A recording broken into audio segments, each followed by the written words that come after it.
subscribe dan tekan tombol lonceng. Terima kasih. Selamat menonton. Assalamualaikum guys.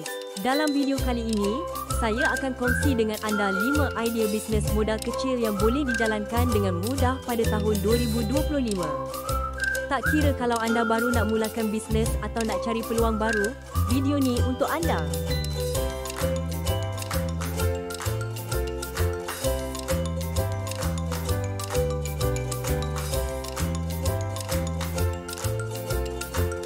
Bisnes dropshipping ialah model perniagaan di mana anda menjual produk tanpa perlu simpan stok.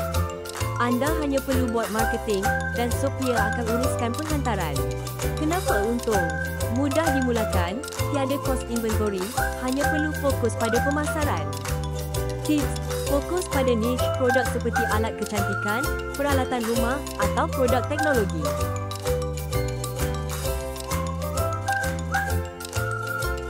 Anda boleh buat produk digital seperti e-book, kursus dalam talian atau template yang berkaitan dengan kemahiran yang anda ada.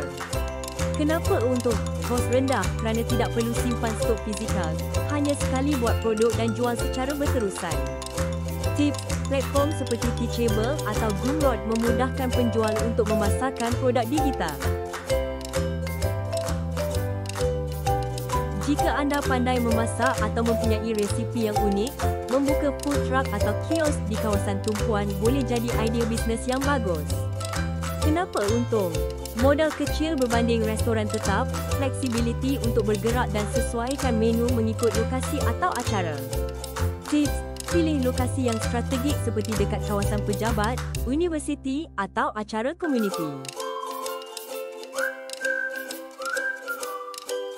Membuat dan menjual produk kecantikan buatan sendiri seperti sabun, lotion atau masker muka.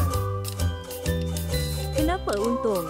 Trend DIY semakin meningkat, terutama produk yang organik dan mesra alam. Tips: gunakan media sosial untuk pemasaran dan tunjukkan proses pembuatan produk yang menarik.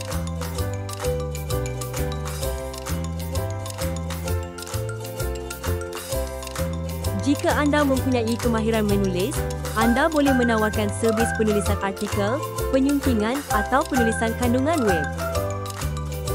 Kenapa untung? Permintaan untuk kandungan berkualiti tinggi terus meningkat, terutamanya di platform digital. Tips: fokus pada niche seperti blog perniagaan, pengiklanan atau media sosial. Terima kasih kerana menonton. Semoga 5 idea bisnes modal kecil ini memberi inspirasi untuk langkah seterusnya.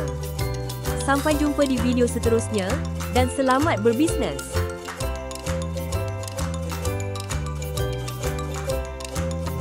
Jika suka dengan video ini, jangan lupa like, share, komen dan subscribe. Jumpa lagi. Bye.